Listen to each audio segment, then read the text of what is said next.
सो praise Lord जय मसीह की सबको। सो परमेश्वर के नाम की महिमा हो। आज एक बार फिर से सुंदर समय के लिए मेरे प्रियो, आज हम परमेश्वर के वचन में से माफ़ी शब्द की गंभीरता को सीखने के लिए जा रहे हैं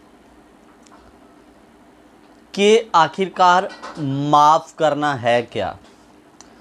हम बड़े लंबे समय से माफ़ी के ऊपर अलग अलग परमेश्वर के मैसेज या प्रभु के दास लोगों से वचन को सुनते आ रहे हैं, लेकिन अभी तक हमें सही मायनों में माफ़ी है क्या, उस शब्द का सही अर्थ अभी तक पता नहीं चल पाया। मेरे प्रियो, अगर आज आप सच में माफ़ी का सही अर्थ सीखना चाहते हैं तो पूरा वीडियो को देखना। और आज मैं एक आपको सच्ची घटना भी बताऊंगा। उस व्यक्ति ने साबित कर दिया कि आखिर में माफ़ करना होता क्या है। मेरे प्रियो, सबसे पहले हम एक वचन पढ़ेंगे, मत्ती रची सुसमाचार उसका 6 अध्याय उसका 12 वचन। मत्ती 6 का 12, मत्ती रची सुसमाचार 6 अध्याय उसका 12 वचन। और जिस प्रकार हमने अपने अपराधियों को क्षमा किया, वैसे ही तू भी हमारे अपराधों को क्षमा कर। मैं दोबारा पढ़ूंगा। और जिस प्रकार हमने अपने अपराधियों को क्षमा किया, वैसे ही तू भी हमारे अपराधों को क्षमा कर। मेरे प्रियो, हिंदी में माफ़ी की जगह में शब्द आया क्षमा। और जब इस वचन को आप हिंदी में पंजाबी में पढ़ोगे तो माफ़ी, जिस तरह असी अपने अपराधियों को माफ़ करते हैं, तुसी भी साडे अपराधां को माफ़ करो। मेरे अजीज़ो, ये वो समय था जब चेलों ने कहा कि हमें प्रार्थना करनी सिखा, तो प्रभु यीशु मसीह ने उन्हें कुछ पॉइंट बताए कि तुम इस रीति से प्रार्थना किया करना। मेरे प्रियो, आज वर्तमान कलीसिया में इस प्रार्थना का बहुत सारी कलीसियों में रट्टा मारा जाता है। ऐ हमारे बाप तू जो स्वर्ग में है, तेरा नाम पवित्र माना जाए, तेरा राज जाए, जैसे तेरी मर्जी स्वर्ग में पूरी होती है वैसे ही पृथ्वी पर भी हो। हमारे दिन भर की रोटी आज हमें दे। और जब 12 आयत में आते हैं तो हम कहते हैं, जैसे हमने अपने गुनहगारों या अपराधियों को माफ़ किया, तू भी हमारे अपराधों को माफ़ कर।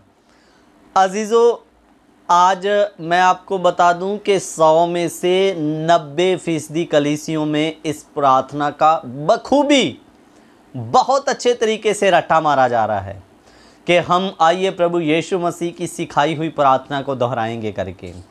और हम सब ये भी बोलते हैं कि जैसे हम अपने अपराधियों को क्षमा करते हैं, तू भी हमारे अपराधों को क्षमा कर। लेकिन आज मैं आपको सवाल करना चाहता हूँ, आप का जीवन क्या उस रट्टू राम तोते के जैसा तो नहीं, जिसको किसी ने सिखा दिया बोलो बेटा राम राम तो वो राम राम बोलेगा। उसको गाली बकना सिखा दोगे तो वो गाली बकेगा। उसको हालेलुया जय मसीह की सिखा दोगे तो वो वही जय मसीह की हालेलुया ही बोलेगा। मेरे अजीज़ों, मेरा कहने का मतलब क्या है, कुछ विश्वासियों का जीवन इस रट्टू राम तोते के जैसा हो गया है, जिसको जो भी रटने के लिए बोल दो वो रट्टा मारता रहेगा। सो कहने का मतलब, मैं अपने पॉइंट पर आता हूँ। आज बहुत सारे लोग इस प्रार्थना का रट्टा तो बखूबी मारते हैं कि जैसे हम अपने अपराधियों को क्षमा करते हैं, तू भी हमारे अपराधों को क्षमा कर। लेकिन दिल पर हाथ रखकर बोलना, क्या सच में हम अपने गुनहगारों या हमारे विरुद्ध में पाप करने वालों को क्षमा कर पाते हैं?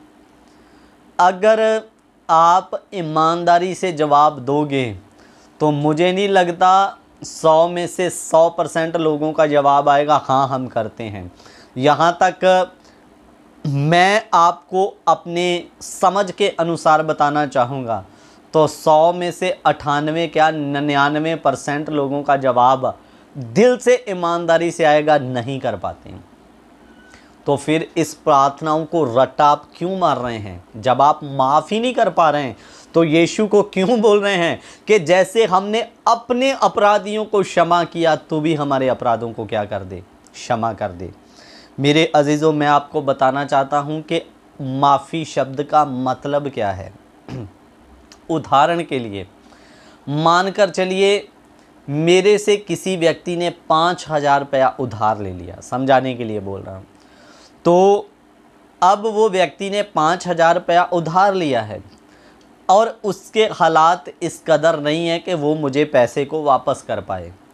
तो मैंने जब उससे पैसों को पूछा तो वो मुझे आकर कहे कि आप कृपया मुझे इस पैसे को माफ़ कर दें, मेरे हालात इस लायक नहीं हैं कि मैं आपके दिए गए कर्ज या पैसे को वापस चुका पाऊँ।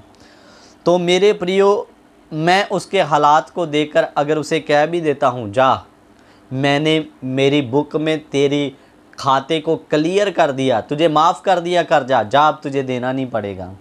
तो मेरे प्रियो, माफ़ी शब्द का मतलब पूरी रीति से अगर आपने माफ़ किया तो खाता क्लियर करो, कुछ भी बचना नहीं है। लेकिन आजकल की माफ़ी कैसे होती है मेरे अजीज़ों, अगर मैं एक बार मुंह पर बोल देता हूं जाओ मैंने तुझे माफ़ किया, लेकिन समय पड़ने पर मैं अगर उसे बार बार याद करवाता रहूं, तेरा तो मैंने 5,000 माफ़ किया था, तू मेरे आगे क्या बोलता है, जब बार बार उसको याद करवाता रहूं तो इसका मतलब मेरे मन में अभी भी उसके लिए खट्टापन है। मैंने मुंह से तो भले बोल दिया तेरे को माफ़ कर दिया, लेकिन असलियत में मेरे अंदर अभी भी खट्टापन भरा पड़ा है, इसलिए ये सही माफ़ी नहीं। सही माफ़ी का मतलब अगर एक बार आपने माफ़ करके खाता क्लियर कर दिया तो आप उस गलती या उस कर्ज को दोबारा याद नहीं करेंगे, वो है सही माफ़ी मेरे अजीज़ों। इसीलिए जो परमेश्वर हमारी गलतियों को माफ़ कर देता है वो दोबारा उनकी तरफ घूमकर नहीं देखता। वो आने वाली जो गलतियों को हम करते हैं फिर उसकी सज़ा या उसका दंड हमें मिलता है, लेकिन जो माफ़ी हो गई वो उन गलतियों को पीठ के पीछे रखता है, दोबारा उनकी तरफ ध्यान नहीं देता। ये है सही माफ़ी। अगर आपने माफ़ कर दिया तो दोबारा आप उस बात को कभी याद या दोहराएंगे नहीं। लेकिन आज हम कह तो देते हैं कि मैंने आपको भाई या बहन या विश्वासी भाई मैंने माफ़ कर दिया, लेकिन ज़िंदगी भर वो हमारे अंदर में खटास या वो कड़वापन भरा रहता है कि मेरे लिए इसने ये शब्द इस्तेमाल किए थे, मेरे लिए तो इसने ये बोला था। ये सही माफ़ी नहीं, वो जहर तो अभी भी आप अंदर लेकर चल रहे हैं, तो वो सही माफ़ी क्या है। लेकिन रट्टा मारने के लिए हम बहुत अच्छा मानते हैं, प्रभु जैसे मैंने अपने अपराधियों को माफ़ किया तू भी हमारे अपराधियों को क्षमा कर। मेरे अजीज़ों, रट्टा मारने से कुछ भी लाभ होने वाला नहीं है। जब आप किसी के अपराधों को माफ़ नहीं कर पा रहे हैं तो परमेश्वर भी आपके अपराधों को क्षमा नहीं करेगा। रट्टा मारने से क्षमा नहीं होंगे, दिल से माफ़ करने से, खाता बिल्कुल पूरी रीति से क्लियर करने से वो माफ़ी मिलेगी। मैं एक भाई की घटना बताकर जल्दी समाप्त करूँगा।